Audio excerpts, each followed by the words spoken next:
আমি যে সময়টা সভাপতি ছিলাম, আমার প্রধান শিক্ষক মহোদয় আমার পাশে আসলেন, হয়তো না শুনে কষ্ট লাগবে। ওনার কাছে যদি অধীনের কোনো এই ভাষা বই থেকে থাকে, উনি বলবেন কষ্ট করি, আমরা অবশ্যই অভিভাবকদের নিয়ে বসবো।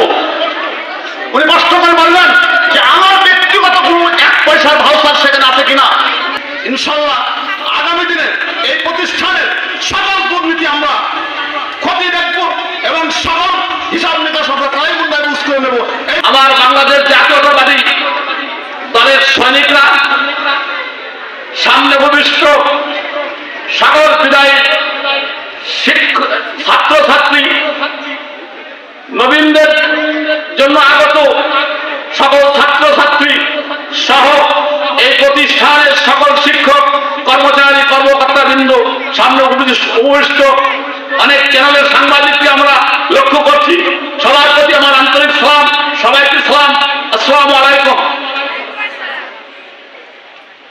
কথা অনেক বলার থাকে, কিন্তু পরিবেশ পরিস্থিতি অনেক কথা বলার সুযোগ আমাদের দেয় না, আমরা বলতে পারিনি। যেহেতু আজকে নবীন বরণ এবং বিদায় অনুষ্ঠান, তার আলোকে আমাদের যারা আজকে বিদায় নেবেন এখান থেকে, যারা আগামী দিনের ভবিষ্যৎ, আগামী দিনের নক্ষত্র আমরা মনে করি, তাদের প্রতি রইল আমাদের প্রাণদার আশীর্বাদ।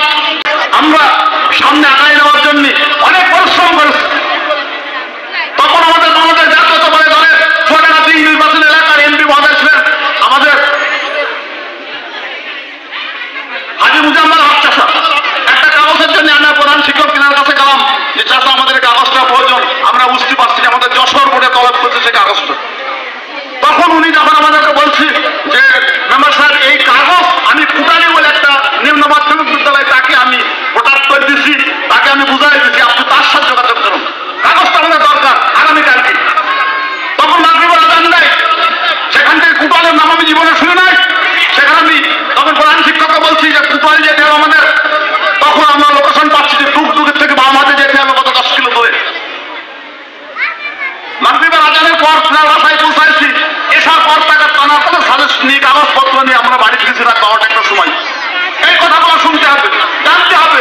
তারপরে এই প্রতিষ্ঠানে অনেক দেবতা, এখানে ক্ষমতা প্রতিষ্ঠান মানে সভাপতি দায়িত্ব পালন করেছে। গ্রামের এক দেবতা ছিল আমাদের থানার এক নেতা, তাকে নেতার আশীর্বাদ দেওয়া হয়। আমি তখন মেম্বার, রানিং মেম্বার, আমি পিআই অফিসে দেখছি যে 10 টন চেয়ারের মাছ চাওলা নিম্ন মাধ্যমিক বিদ্যালয়ের বরাদ্দ। বুকটা ভরে গেল যে যাই হোক, উনি একদম বড় বাবার নেতা, আবার নিম্ন মাধ্যমিক বিদ্যালয়ে 10 টন মাল দিচ্ছেন। পরিষদে কিনা গেলাম, খালি খাতা কলমই মালটা ছিল, সেই মালের একটা পয়সা, একটা পুরা পড়ো এখানে কাজে আসে নাই। আমি যে সময়টা সভাপতি ছিলাম, আমার প্রধান শিক্ষক মহোদয় আমার পাশে আসলেন, হয়তো না শুনে কষ্ট লাগবে। ওনার কাছে যদি অধীনের কোনো এই ভাষা বই থেকে থাকে, উনি বলবেন কষ্ট করি, আমরা অবশ্যই অভিভাবকদের নিয়ে বসবো। উনি কষ্ট করে বললেন যে আমার ব্যক্তিগত কোনো 1 পয়সার ভাউচার সেখানে আছে কিনা। সেই সময় মোটর সাইকেল ছিল আমার, আমি প্রতি 1 টাকার তেল এই প্রতিষ্ঠান থেকে নিই, আমার মোটর সাইকেলে ভরি নাই। এই প্রতিষ্ঠানের টাকায় আমি 1 কাপ চা কোনদিন খাই নাই। এই প্রতিষ্ঠানের জন্য আমি লোকের দ্বারে দ্বারে ঘাড়ে থেকে ঘাড়েদের মার্কেট নিয়ে এসেছি প্রতিষ্ঠান খাওয়া করার জন্য। আমি সেটা একটা কথা বলবো, সময় স্বল্প, আমাদের প্রধানমন্ত্রী মহোদয় এখানে বিশেষ সময় দেবে না। আমি শিক্ষকদের উদ্দেশ্যে বলতে চাই, আপনারা এমপিও করার বিষয়ে অনেক দেবতার নাম যশ করেন, কিন্তু আসল রহস্যটা আপনার উদ্ঘাটন করার নাই।